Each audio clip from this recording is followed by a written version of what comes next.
now, we're live. Yes, live from James Place, and we're talking barbershop talk. Yes, barbershop talk, where nothing is off limits and everything's on the table. Everything's on the table. Barbershop talk.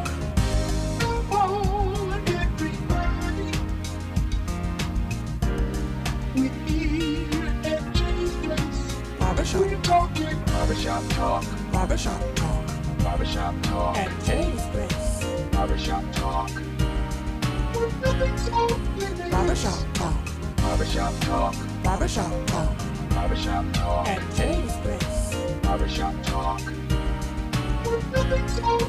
Barbershop talk.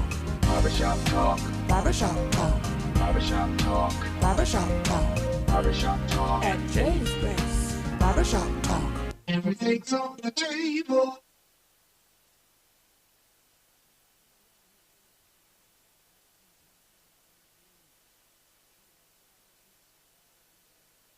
Talk Live, and you know it's Wednesday. Every Wednesday something special going on, but this particular Wednesday is what we call Barbershop Talk Live. It's a podcast, it's a conversation where we bring on special guests in the community, in the neighborhood, and I'm talking about the nation. Barbershop Talk, again, is live every 6 o'clock every Wednesday, 1927 Olive Road. But I want to give a special shout out to the people that put this program together that you don't get a chance to see. I'm talking about the sponsors. I'm talking about the supporters. I'm talking about the people that put a hand on that TV station, put a hand on their phone, put a hand on their computer, and pray for Barbershop Talk Live. I'm talking about Beverly's Body Butter. Beverly's Body Butter, my good friend Demetrius Johnson right here in the CSRA.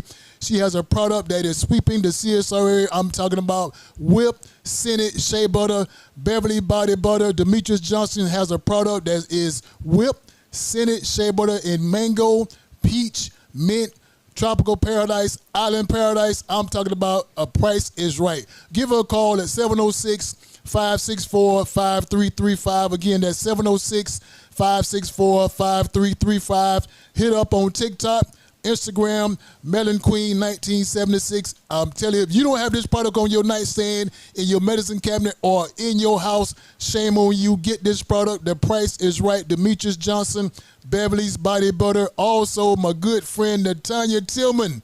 She's down at 1028 Broad Street. She has a product. She has a system. She has a thing that's going on with the small businesses right here in the CSRA. Connect to her, connect with her, and get in contact with her because she's moving and grooving, and she's looking to be a partner and network with you. Also, if you haven't heard of this guy, shame on you. You haven't seen him working, shame on you. But I'm telling you, my good friend Alan Odom. Alan Odom is the CEO of Pond Maintenance right here in Augusta, Georgia. Tree removal, demolition, pond maintenance, and he also cuts your grass. Give him a call at 706-294-8493. Again, that's 706-294-8493. Pond maintenance. Tell him you heard it on Jay's Place Barbershop Talk Live. Also, CSRA, kids, neighbors, church members, your family members, what we got coming up in a few weeks, back to school. Back to school. So I'm urging you, and especially you to get ready for all the back to school opportunities, back to school drive that's going on right here in the CSRA. Book bags, paper, pencils, rulers, glue sticks, whatever you need to prepare for this upcoming season. Go to the different churches around the CSRA. May Park is doing the back to school drive, giving away free haircuts, school supplies. Beulah Grove Baptist Church, a lot of different organizations right here in the community. July the 29th, if I'm not mistaken, it's one of the organizations, one of the backer clubs, they're doing the thing. Also, get in contact with the people in your area. Make sure your kids are going back well prepared. Well prepared. Also, free. Did you hear what I say? Free. A free cancer screening. That's free cancer screening, which is in breast cancer and cervical cancer. Check yourself, get yourself tested, get free screening. I'm talking about mammograms, pap smears, pelvic.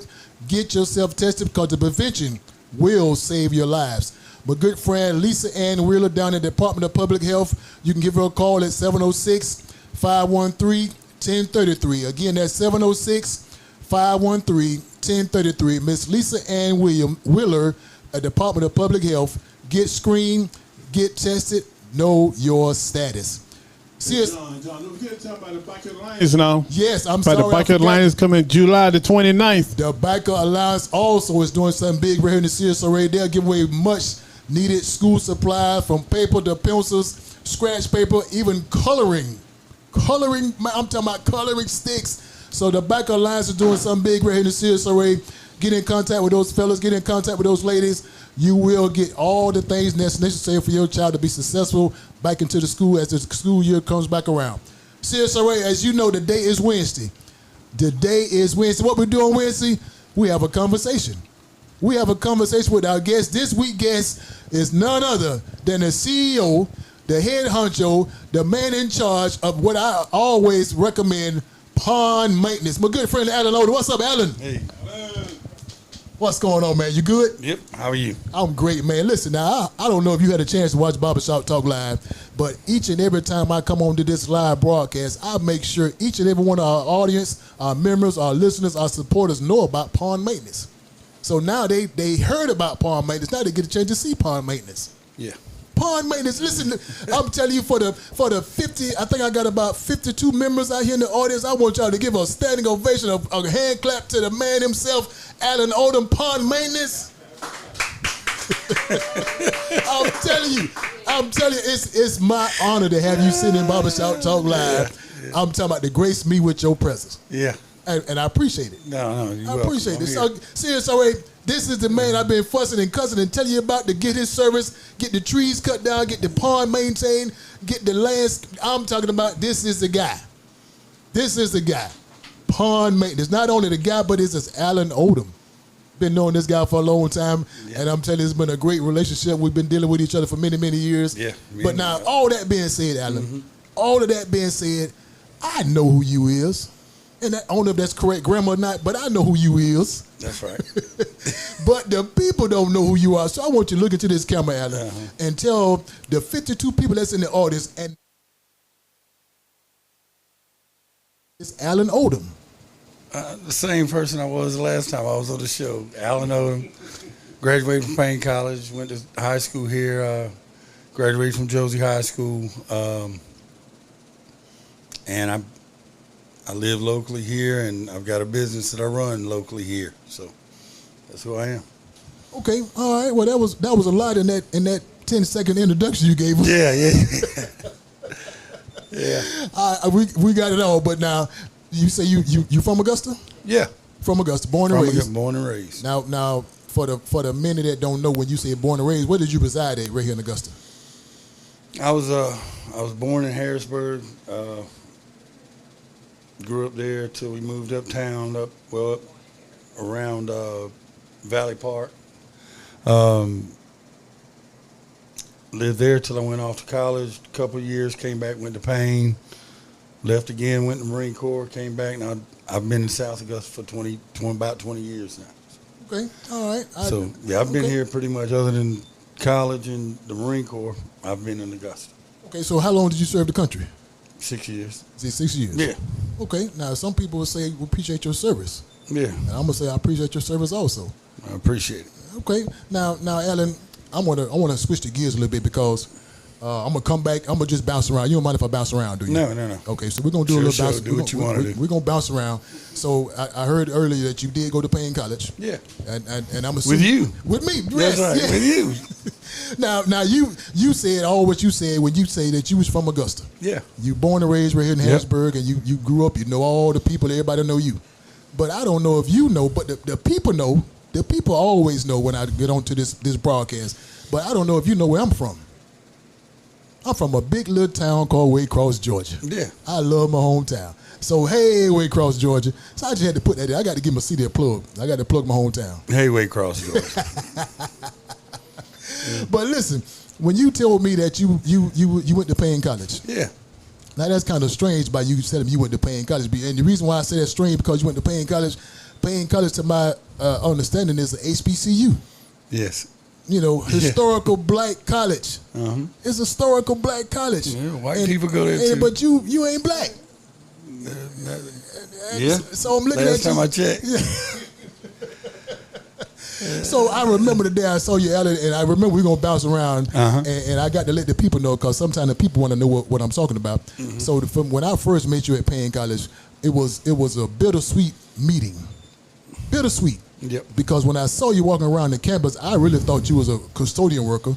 I thought you were one of the guys, maintaining the lawn. I thought you thought I was a baseball coach. I thought you or the new golf coach. Something. I just didn't think you was a student. So I saw a couple of the guys, Biz and Shell and all those guys. I said, well, a white guy walking across the campus, he must be picking up trash or something. He gonna clean the plumbing and he gonna do something. Yeah, they always got that one. Got the one. Got the one. And I'm like, who is this white guy? I see him every day now. Why is he always in the dorm? He always First thing in the morning, last thing at morning. night. What is he doing? This white guy is on the historical black college campus. Yeah, he loves his job. He's there all the time. He's a dedicated worker. Yeah. I said, well, so all of a sudden I asked around, somebody said, man, he go here. I said, man, this guy don't go here. Come on now. So take us back to this Payne College days when you came onto the campus. Just and give also, John, he also went to Denmark Tech too. Yeah, that's where we met. That's where me and John. I went 2 years in Denmark Tech. Yeah, that's where we met at. Okay, Yep. you got a little bit of juice in you. Huh? I don't know. I don't even know what to say about that. But I remember the Payne College days. So tell us about your Payne College experience. I mean, it was a great experience. It was I'd come from Denmark Tech, and just being at like a school where there wasn't many white people there, it wasn't a big deal. I had graduated from Josie. I went to Collins, which was an elementary school right there behind Sunset back in the day. So I mean, that wasn't even a big deal. I grew up in Harrisburg. Really race wasn't. As a child growing up, it wasn't a big deal for me as far as me being friends. Now, if anybody's seen the story about me on YouTube, they know about the whole thing with my family, well, my dad growing up, which my dad was a good dude. He grew up in a different era. We're gonna and that's a story for another time. Right. Yeah, we're gonna catch that. But anyway, yeah, that wasn't that big of a deal. I had a good time at probably some of the best years. Period. When I left Denmark Tech, I thought Denmark Tech. I said, man, ain't no way we can have more fun we had at Denmark Tech. And I got to Payne, and hell, it was like, man, it was a ball. You were there. You know how it was. We had a great time. Right, great time. That's where I met my wife. 92, I got there, and she was a freshman. I was an incoming sophomore, and I'm trying to chase her down all over campus, and I done said some things that done made her mad, and chased her for about 2 more years before I could get her to fool with me anymore. I got you. So yeah, that's where I met my wife, and hell, we've been together since then. I mean, we've been married. Got married in '97. Tawana Lenny at the time, Tawana Odom now, obviously. We got 3 children. We got 6 grandchildren. So. Okay. Okay. Now, CSRA, if you've been paying attention to the advertising that we've been doing for the past week or so, letting everybody know that Alan will be coming on, and the show is primarily talking about interracial marriages. Interracial marriages is the main focus of this particular episode, and as you can see, Alan is here, but and this is a live show, so due to things beyond our control, his wife couldn't make it, and we're sorry that we couldn't fulfill the whole obligation to you all by bringing you a show with his wife and him on talking about the interracial marriages. But as I say, this is a live show, so at that being said, we did get the word that his wife wouldn't be able to be with us, but we did. It's Tawana. Yeah, Tawana is her name. Mm-hmm. So I mean, Tawana, if you listening and you watching, you can definitely give us a call, and you can also chime in with the conversation we're having. Again, the number is 426-1533. That's our call-in show. If you want to call in, ask our guest questions, ask myself questions, or just want to put a question on the screen or a comment on the screen. Again, the number is 706-426-1533. That's 706-426-1533. A live call-in show, Barbershop Talk Live. But that being said, Alan, that being said, and I'm sorry that she couldn't make it because of things beyond control. That's right. But as you know, this is a live show, so I try to always please the audience. Yeah. So we did get in contact with your wife, Tawana, and she's actually out there now. So she's actually going to be pulling now. If you would you bring her into the front? She's coming in. Yeah. So we did get in contact with her. So she'll be in a few minutes. So we're going to bring another chair and sit beside her. So come on in, Tawana. Thank you for coming, Tawana. You know, I'll just mess with you. I was like, 'cause she told me not to say anything stupid. That's Barbershop Talk Live, but we just playing. I was with like, how'd you get my wife's phone number? I didn't give it to you. That's why we lie. You never know what can happen on Barbershop Talk Live. I was like, man, this heifer done lied. Like, again, I appreciate you anyway. But if you want to, like I say, give her a call. Give us a call. We answer any and all questions. That's again the number is 706-426-1533. That's 706-426-1533. Keep supporting Barbershop Talk Live. Call, let everybody know we on live. We'll answer any and all questions. If you want to get a comment, put it on the screen. Now, Alan, we want to get into the conversation where we was talking about, and again, I said earlier, we're going to bounce around. Yeah. We're just going to go back and forth, and everything is, we just live. Yeah. So when you to the point now where we're talking about interracial marriages, and as you said earlier, you've been married 27 years? yeah. To Tawana? 26 this year. About 26 years. So that being said, what was the first thing that crossed your mind when you decided to pop the question to Tawana? Because About marriage? About marriage. Can you take us through that whole process? Man, I'm gonna be honest. I guess it's the same as any other guy. Asking the woman he loves to marry him. I'm not a traditional person, obviously. So, yeah, I wouldn't. Let me get on my knee and all this. It was just like, hey, you want to get married or what? So I just, I've always been, man. Especially when I was younger, man. A formal person, I was not at all. Okay. And at times now I'm not, but I've grown older, whatever. But yeah, as far as I can remember, it's pretty much like, do you want to marry me or, Okay, but that being said, now how did you know she was the one? What was it? I mean, you dated because you said earlier you chased it out for a few years. I didn't get married till I was 27, so I wasn't, she wasn't my first girlfriend, so nobody else had, I never even thought about that, period. Until I met her, and hey, and to this day, I don't have a string of exes, of ex-wives. Okay. It's only been her, so then I felt that way. I still feel that like I told her, me and her always mess with each other about it. Who dies first? You better not have no, we just talk trash. Okay, but like I told her, I said, hey, man, you it. There ain't gonna be no another Miss Odom walking around. My mom's gone, so there ain't gonna be another Miss Odom walking around. So that's it. Listen, I promise I say the same to my wife, and I know she might be watching. I told her, if you go, I ain't getting nobody else. That's it. I'm gonna take it to the grave by myself. With her, I don't have to. I don't have to put on no show. If I'm broke, she's cool with it. We'll work it out. If we ain't broke, but and we're doing pretty good. Right. Life's good, right. But life ain't always been good. So, hey, she was around and went with me when ran with me when it was crap. So, yeah, I don't. I feel the same way, man, because like you said earlier, I told my wife, ain't gonna be no more Miss Wilson or somebody belonging to Gerald Wilson. I can't do They ain't paying no more. That's It's right. just a rap, man. It's not the same anymore. I don't think I would trust anybody. You know, Exactly. my wife can go to work. She might. I'm not one of these guys that call, hey, what you doing today? Or let me call you at lunch, or at lunch, why didn't you call me? Man, you at work. And this is my thing. If I got to do all that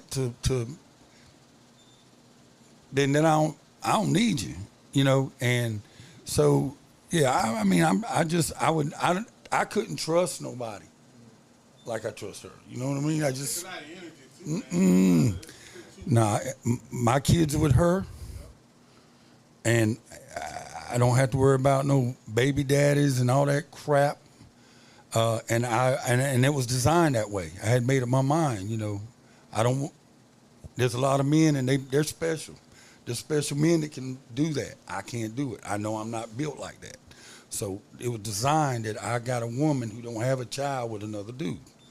Not saying that's a bad thing. Just for me, I couldn't, and so I couldn't get back out there doing that. You know, and at our age, we pick a chick up unless we robbing the cradle. She's probably gonna have grown children. So now you got to worry about some young dude. Yeah, get off my mama, you know. Yeah, I know what you're saying. And like I say, I've been with mine 27 years married and 30 plus together, Yeah. and I ain't ready to start over. I ain't ready to try to find another Miss Milton. And that's it. Yep. I mean, It wasn't nothing special. You know, I didn't know if you were just asking me in general or were you asking me based on the topic that we're here today, interracial. But it would have been the same if it was a white chick, a Asian chick, Hispanic. It wouldn't have mattered. I would have. My method would have been the same thing. So yeah. Now, as you touched on the topic, we're going to get back to the topic. Interracial marriages again. Seriously, if you got a question for our good friend Alan Odom of Palm Maintenance, give us a call on the line 706-426-1533, or put the question on the chat on the line. We answer all the questions. But again, the topic today is interracial marriages, and we just want to get his idea, his perspective on interracial marriages. And Alan, what I want to ask now is, I have. Again, as I first met you, you was on at the black college. Yep. So I'm trying to figure out what is it about the black women, because there's an old saying. There's an old saying. I know you heard it, Jerry. You heard it. All the folks heard it, and it's been said for many, many years. Mm-hmm. When you go black, you don't go back. See, I heard it. If you go black, I ain't gonna say that. Now I heard somebody say when you go black, your credit goes bad. When you go, I'm kidding. Now everybody gonna call in. yeah, they call in. We all got married. We got to come in. Turn my mic on first. So what do you? It's for Alan. Yeah. For Alan. Yeah. What do you believe are the effects of children being biracial? What you are think? the effects? Yeah. Of like Good some question. of the things that Good question. affect biracial children? I guess you can look at that both ways, if you will. You can look at the effects or the effects. I'm not for sure. You say, Or I'm not sure what the question is. I'm guessing that person's asking like what challenges do biracial we put kids it that way, yeah. Have. do biracial kids face? Yeah, when they come home and say daddy and say mom. Well, I'm gonna be honest, because you there. Yeah, I mean, and I'll be honest with you. I'll tell you straight up. People are cruel. You know, if one of my kids is at a black school, they the white kid, and if they at the white school, they're the black kid. So they catch hell both sides. You find out. You start seeing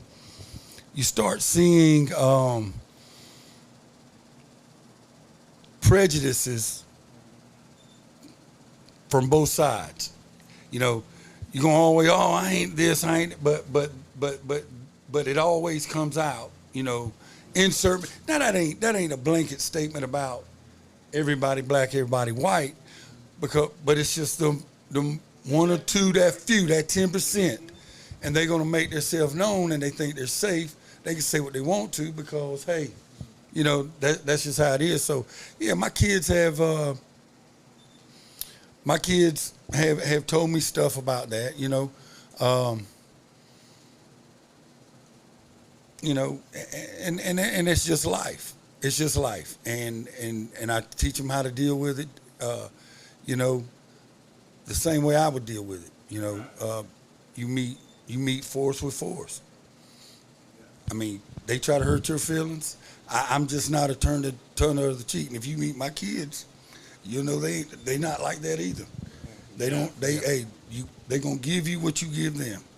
Absolutely. That's how it is. Whether they was white, green, purple, black, but that is a good question because mixed children do have a particular set of problems that a black child or a white child don't have to deal with. Yeah, at all. Reason I can understand that because I have a cousin. Yeah, she's biracial. Yeah, and she was going to school because we was rough heads, we was knuckleheads, and she always get this.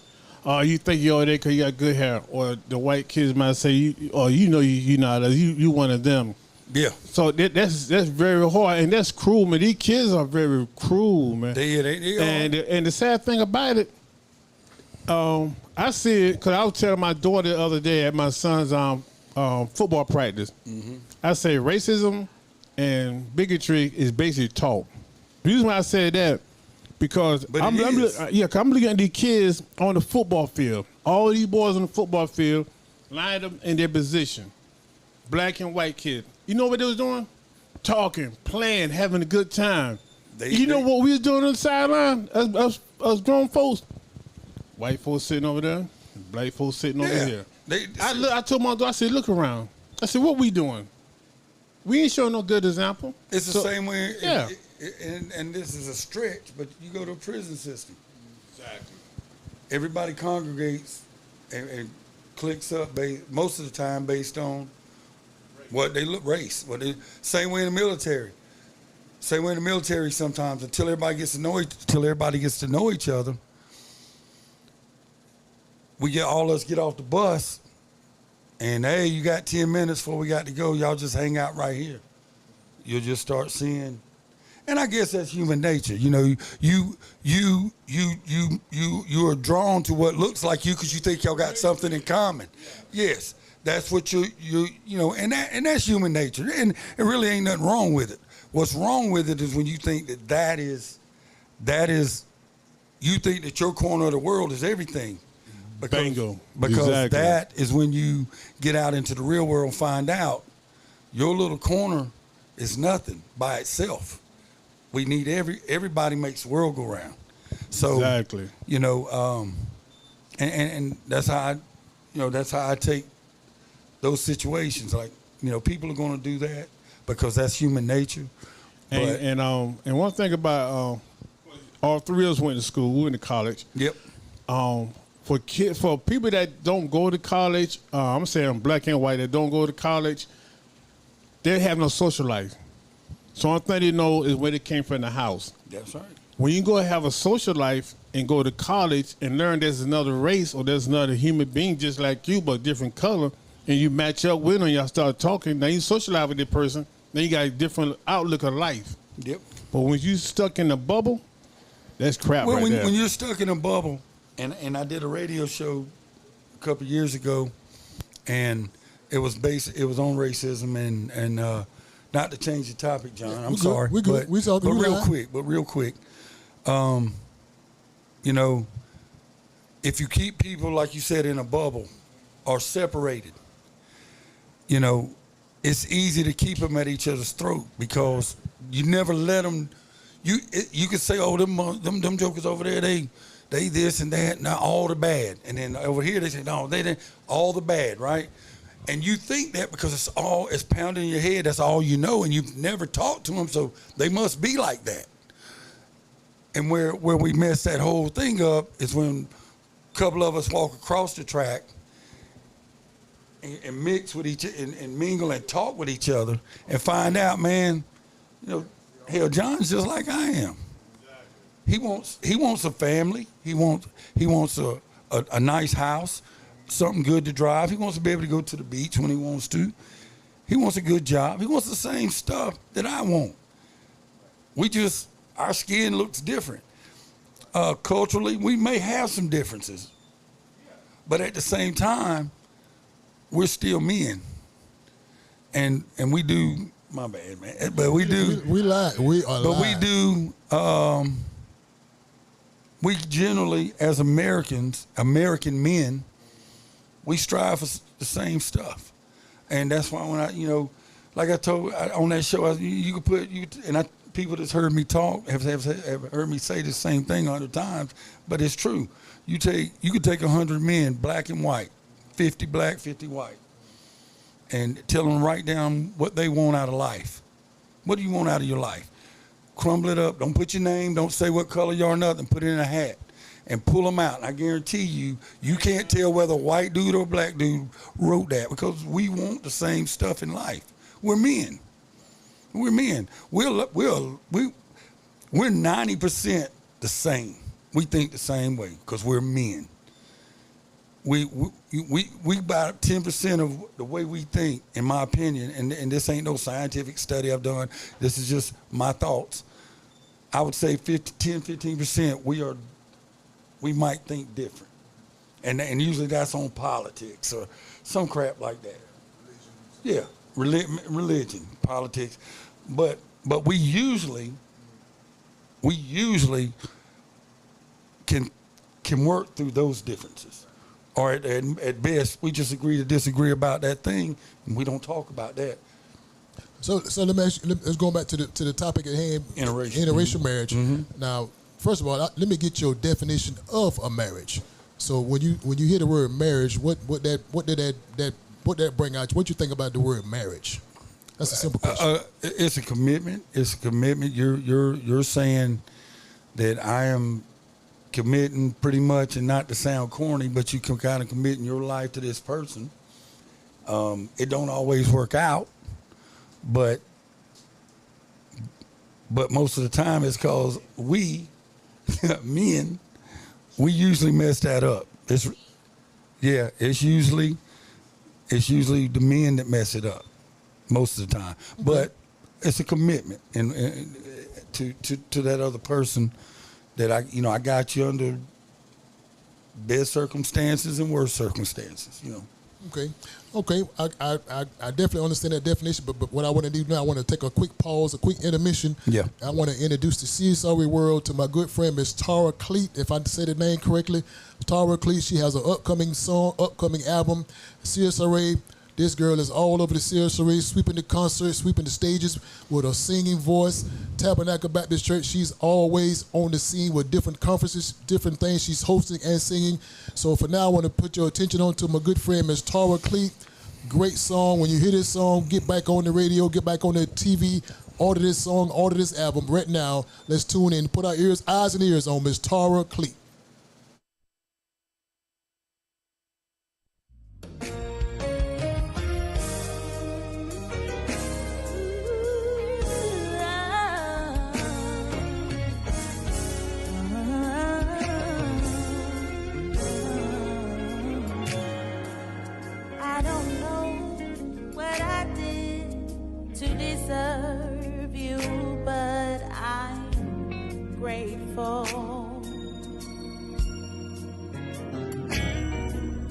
If you never do anything else, it's okay.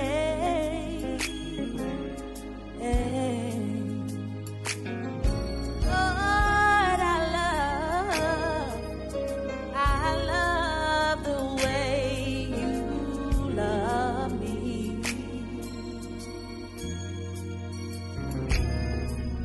And I pray that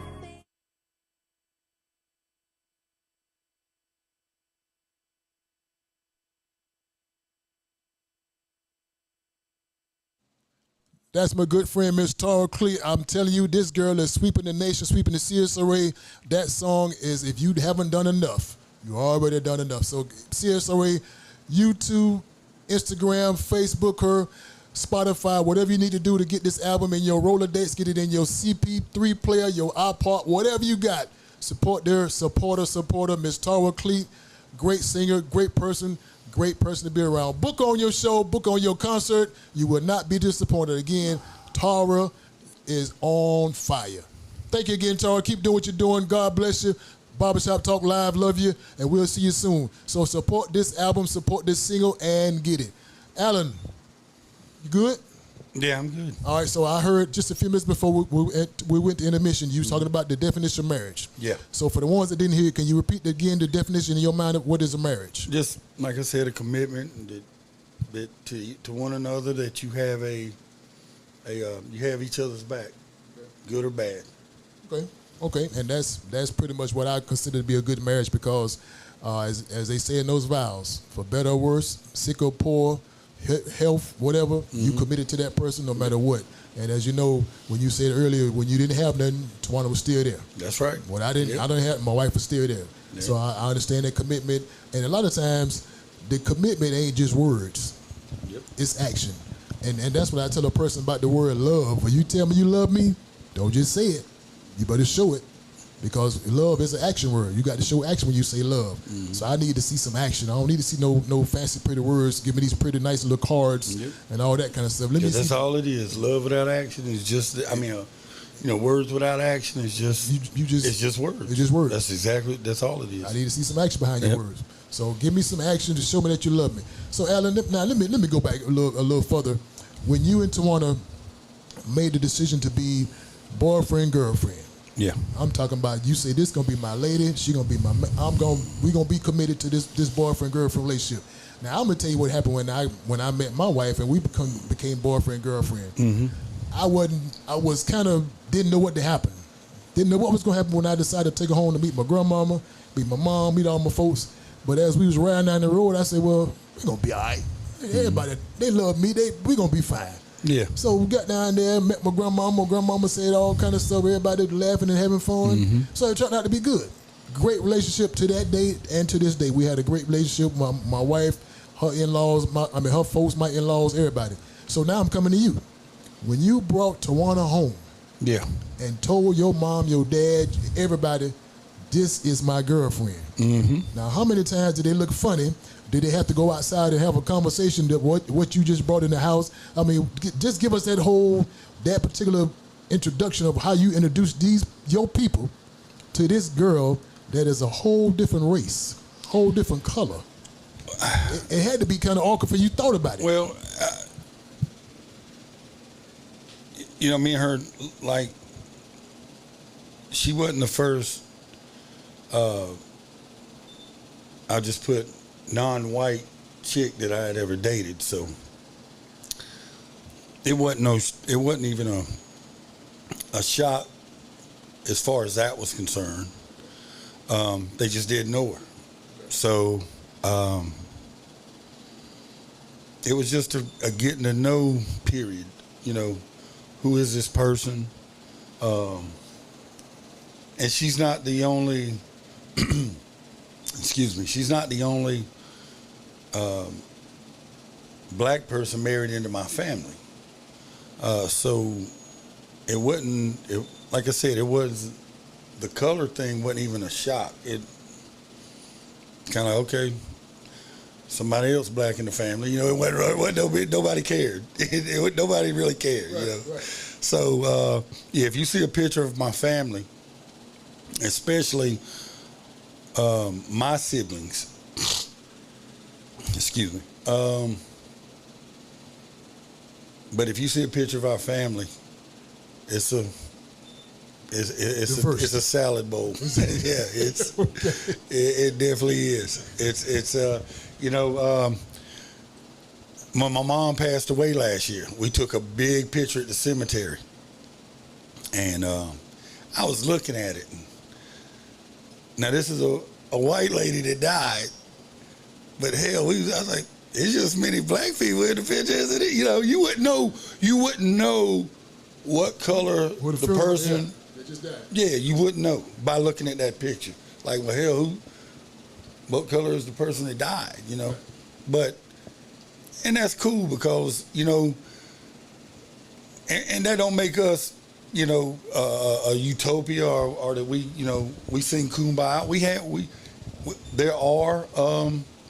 There are issues at times, but the difference is one of our family members having an issue with each other, or two of our family members having an issue with each other, as opposed to two strangers of different races having a problem with each other, is that they love each other.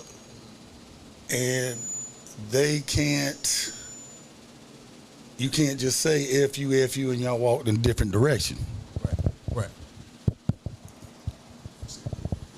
So, so you can't just, okay.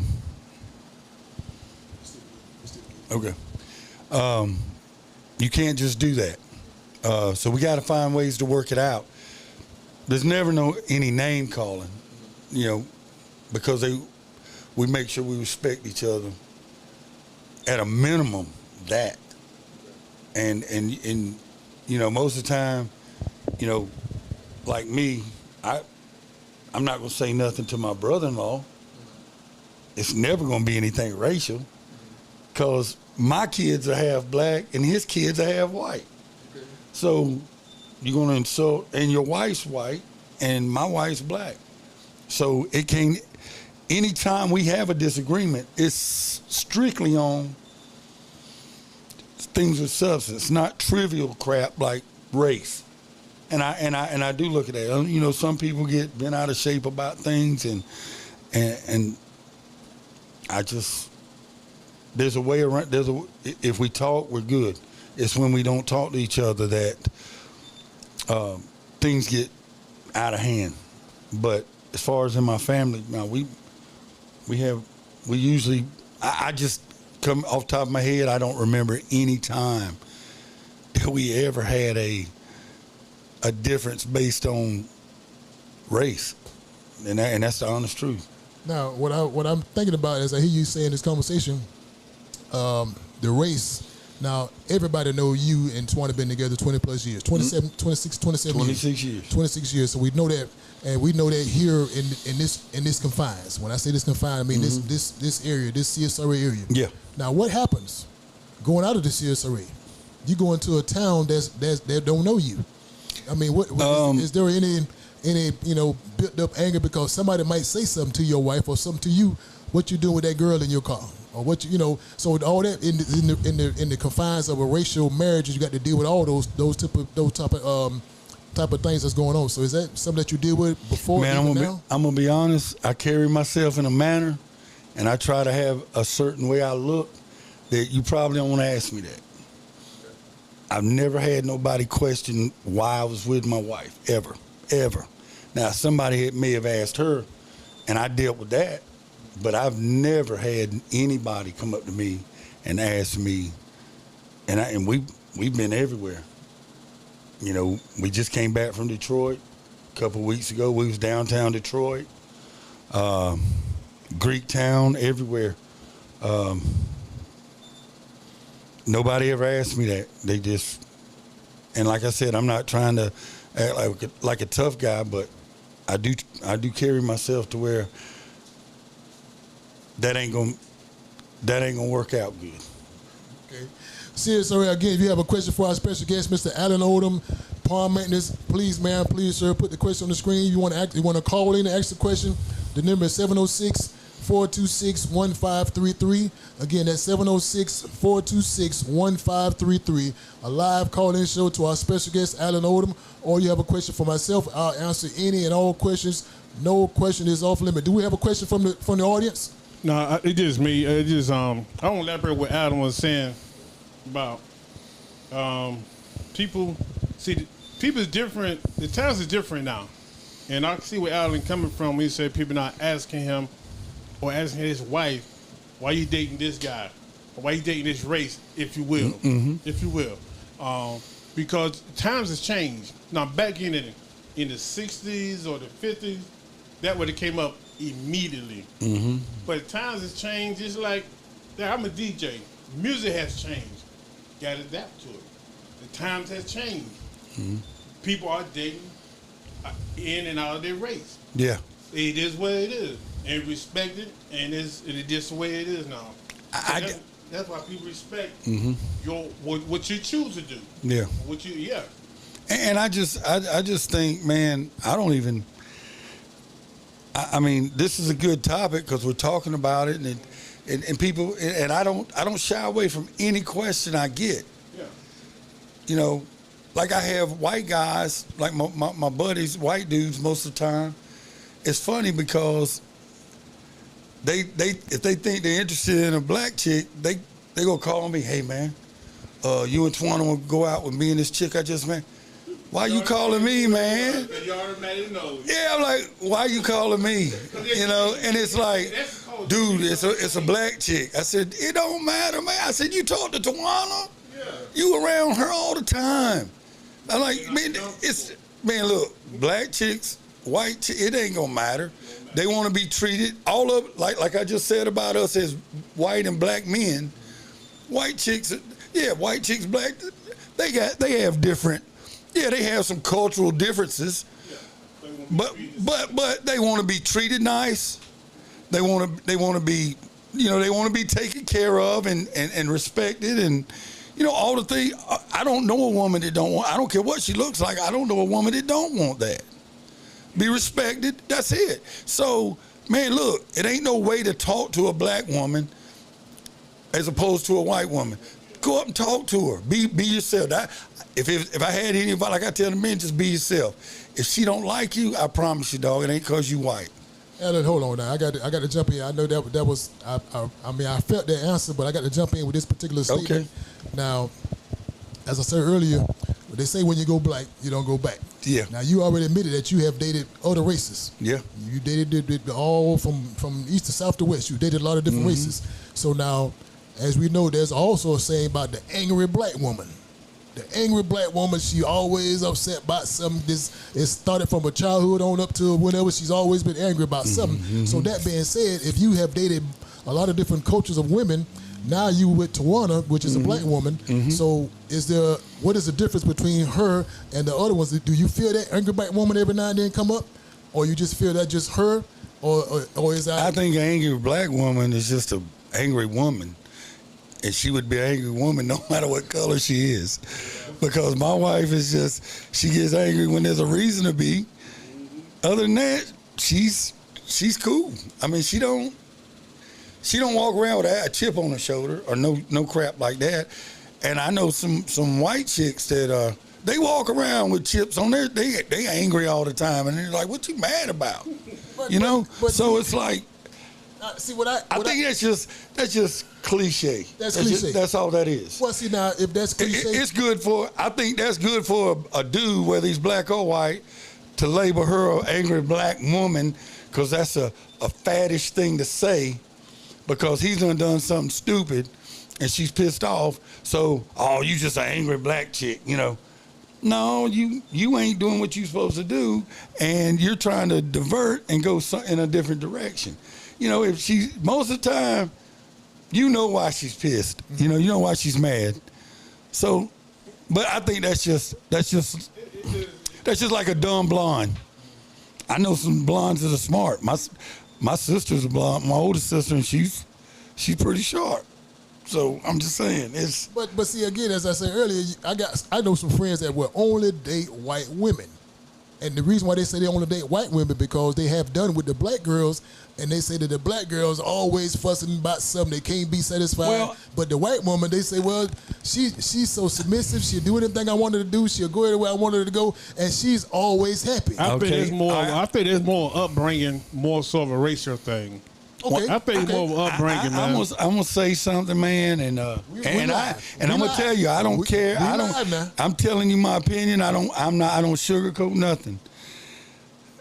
I think sometimes black dudes that say that, they're saying that because I think they try to handle black women any kind of way because they comfortable with them. But now this white chick that they ain't used to, they feel like they got to walk a tight rope because they really don't know how she's going to react to stuff. So it's kind of and I'm getting at just if I mean exactly what I'm saying. You don't want to date a black chick because you feel as a black dude you can do any kind of way with her, but now you done got this chick over here that's of a different race, whether it's white or whatever, and you are giving her extra special, respect, if you, for lack of a better term, because you're not used to that. So it's like I drive this car every day. Oh hell, I do whatever I want. I drive, man, this car I turn it, I just dog it out. But then somebody hands you a car you don't know and tells you, oh, it's you think that it's this, so you real delicate with it. And then you wonder why this one don't ever break down, but hell, this one's always because you dog it. You don't treat it the same. So you know what I mean. So it's like, and like I see, I'm probably gonna catch hell for what I'm about to say. We're gonna get the emails. But like, emails coming in. I tell people this. I say this all the time. It kills me when I see a black dude. We live. I'm gonna get hate. We get all the emails. They're gonna be on my front lawn protesting me. Okay. But I'm telling you, I hate when I see a black dude. And I'm strictly, this is my opinion. I don't know that person, but he's with another race, most time a white chick. I got a feeling I know you're going with this. And she's ugly. She's ugly, man. And I tell I said, man, you know what?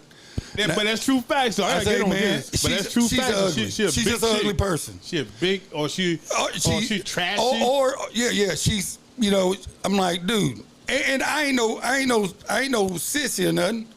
I'm catch hell for that one too. But you can look at the dude, and you're like, he's a good looking dude, or he's a decent looking dude. I know. I say if she was looked just like that, but was black, man, he wouldn't even talk to her. You know, I'm just like, so I'm and then it's just like, man, what? And you know what though? And I know they're gonna say, what about white men? Check this out though. But what you're saying though is facts, because I done seen white men that think. I'm gonna tell you, like, what was that mayor in New York that just left? The tall white guy. Cuomo. No, not Cuomo. He was the governor. New mayor of New York City. Oh, the one the color with the scandal. The tall guy. He's married to the black woman. Yeah. She's ugly as hell. Mm-hmm. I know you're talking about. But he thinks he got him a black woman. I'm like, okay, well, she is not good looking. And it's like, man, it's funny to me because they don't. Beauty's beauty. You know what I mean? But De Blasio. Yep, Bill De Blasio. That's him. And I'm calling a spade a spade. Mm-hmm. So it's like shit. Sorry about that. We are. Some people might look at me. I mean, I ain't Brad Pitt. You know what I mean? Yeah. And my wife, she's her birthday 74. Yeah, she turns 50 next year. She just turned 49. But her freaking skin looks like she's 30 years old. Hell, 19. She's got flawless skin. And here I am just getting old, and I'm 53. Look at me. And people probably look at me and like, the hell she just got him because he's white, or might think the same thing. But they don't know when I was young, I was a stud. No, I'm kidding. But yeah, I mean, I think that's what it is. I think that's what it is. So I mean, I know the people want to know. Yeah. Because sometimes, as like I say, we're talking about the interracial marriages, and I'm like you, Ellen. If I see a black guy with a white girl, at least get a good looking one. Don't go to trailer trash and get something that she can't fend for herself. Get somebody that you want to be. Yeah, I mean, that's you know, it's old stereotypical talk, but just cause she's white, she ain't no trophy. Yeah. You know. Yeah. I'm just, I'm being honest, and just cause you think she, just cause you got some guy that I got me a black queen. No, you don't. That is not a black queen. So she's black, but I don't know about the queen. No queen. So the moral of the story when we're talking about interracial marriage, if I'm hearing correctly what you're saying, it doesn't matter the skin color. It doesn't matter the religion. As long as you love that person, as long as you respect that person, you are committed to that person. It doesn't matter what anybody thinks. Yeah. Because you have made a vow to God, made a vow to that woman that you're gonna protect, you're gonna serve, you're gonna be with her, and you love her. That's right. And again, as we said earlier, love is an action word. You have to show action. So it doesn't matter. So all marriages are just the same. Yeah. Whether you're white, black, mixed, whatever. Man, it don't matter. If that is whatever color that person is, and we just going strictly off race, that don't matter. It's hey, if y'all got it, y'all connect. Like I tell people, man, I didn't go out and say I'm gonna find me a black woman to marry. It just happened. That's how it happened. I'm not ashamed of it. I'm not. Well, I've had people ask me, well, how'd you marry a black woman? We went, said our vows and got married. What you mean? How did I? I didn't plan that. There ain't no strategy to do it. It's just, hey, me and her got together, and things went where they went, and here we are, 30 years later. I thought that was your intentions. When I met you at Payne College, there was I was out there to conquer all the black women. All the black girls. I know it. Take all the black chicks. Get all these black girls. I'm like, what is he doing? This ain't his part. This where he don't need to be at. Go back to the trailer park. Go back to the trailer park. I say he in the wrong part. But listen, what I got to do now, Alan, this is a bag. If this ain't no cup. No, this ain't. If this ain't one of these cups. But this bag is primarily for you. Okay. Some of this bag is for you. Okay. And the reason why some of this bag is for you is it's gonna be to the point. But don't pull it out. Okay, don't pull it out. But this bag is somewhat for you. He didn't give me some. He done gave me some junk. He don't want y'all to see what he did. I'm kidding, man. But this bag is primarily somewhat for you. Okay. But it's also for the listeners and for the viewers. Gotcha. And the way the listeners and the viewer get a part of your bag is they have to pay attention to this conversation. Yeah. And if they paid attention to this conversation, they had a chance to win what's in this bag. Okay. So this bag is partially for you, but it's primarily for our guests. Okay. So if the guests paid attention to this conversation, I have 2 questions for our guests. Okay. 2 questions for our guests and 2 questions for our listeners. The first question is, where is Alan Odom originally from? Where did he grow up from? What part of town did he grow up in? That's the first question. Yeah, I said it. Yeah, you said it. That's the first question. What part of Augusta did Alan grow up in? The second question is, I know you've been listening to CSRA, very easy because he said it multiple times. How many years has he been married? And to put a tag onto that second question, what is his wife's name? Yeah. All right, now you got 2.5 questions, CSRA. What part of town did Alan grow up in? And how long has he been married? And if you know his wife's name, you got an extra bonus. CSRA, if you paid attention to these questions, there will not be a problem. You answer those questions. Again, my good friend Alan Odom is right here. But Alan, before you leave, I got to give you a challenge. Okay. Because you told us that your marriages has been a challenge in a great way. What is the challenges of your marriage? But now I'm going to give you a challenge. All right. This is your challenge flag. Okay. Now, this challenge flag is strictly coming from the NFL. All right. I got this UPS, and the UPS just came off their strike. So this flag came from the UPS straight to Barbershop Talk Live. Gotcha. And I'm challenging you with the So here's your challenge, Alan. Here's your challenge. All right. Your challenge is to continue being a great husband in this interracial marriage. Continue to show the CSRA that it doesn't matter. I don't know about great, but she's a great wife. There you go. She's a great wife. Continue to be an upstanding citizen right here in the CSRA. Continue to show people that it doesn't matter the color. It doesn't matter religion. It doesn't matter what you are, but if you are committed to that person, you love that person, the marriage will work. So continue to do that, and that's your challenge. That is your challenge, to continue to take care of the family that you have been doing. Continue to give the CSRA pond maintenance the best service. Yeah. And continue to be a great, upstanding husband in an interracial marriage. All right. And as we said before, it doesn't matter the color. It doesn't matter religion. You love that person loves you. You make that union work. That's right. That is your challenge. Now, do you believe you can handle that challenge? I quit. No. Yeah. I mean, that's easy. That's an easy challenge. Yeah, that ain't even a challenge. That's an easy challenge. That's right. And you just took that challenge, and you're going to meet the challenge. That's right. But yeah. also, anything to add? I just love you people and take care of them, man. All right, now listen. Now, again, I said it earlier, but if anybody want to get in contact with you for any of your services, how can they get in contact with you? 706-294-8493. Come on. Calling them now. Yes, calling them now. That was quick. Phone ain't ring the whole time. Calling them now. 7 o'clock to 4 o'clock. That's our hours of operation. Okay, and all the services that you provide? We do everything from tree removal, lot clearing, demolition of buildings. I have a roll-off truck. We give roll-off containers. We rent those. If it's outside, pretty much we do it. So. Okay. See us. 706-294-8493. Okay. Again, that's Pond Maintenance. Alan Odom, the CEO. Great company, great person to get to know. Again, he's just a straight up old-fashioned good guy. Good Try guy. to be. He Try to be. Yeah. It don't matter if he white or black. He's just a good old guy. So seriously, I want to thank you, Alan. All right. Coming into Barbershop Talk Live. Yep. I enjoyed the conversation. Seriously, if you want to be a guest on Barbershop Talk Live, inbox me. You want to be a sponsor of Barbershop Talk Live, inbox me. And if you want to just keep on praying for Barbershop Talk Live, by all means, do it. Again, if it's on your mind, let's talk about it right here in Barbershop Talk Live in the hot seat. Tune in next week. We got a special guest coming in. We're going to talk about taxes. We're going to talk about interest rate. We're going to talk about real estate. So CSRA, tune in to Barbershop Talk Live. Now, Alan, we got to get out of here.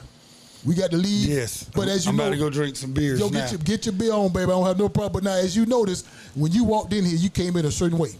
Yeah. You came in, you just came in and got in the chair and just got ready for Barbershop Talk Live. That's right. But when we leave out, we don't just walk out of here. We got to rock out of here.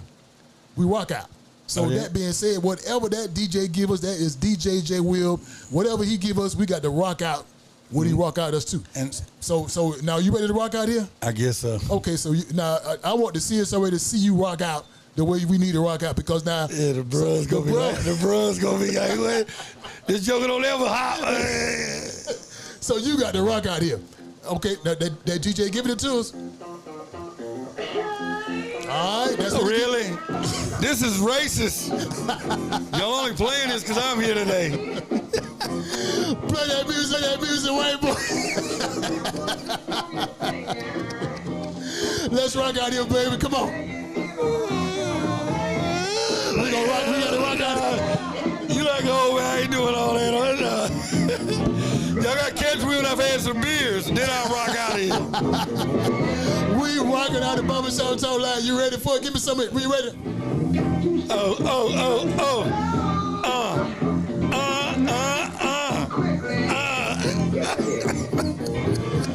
Tune in to Barbershop Talk Live. We are live. Are you ready?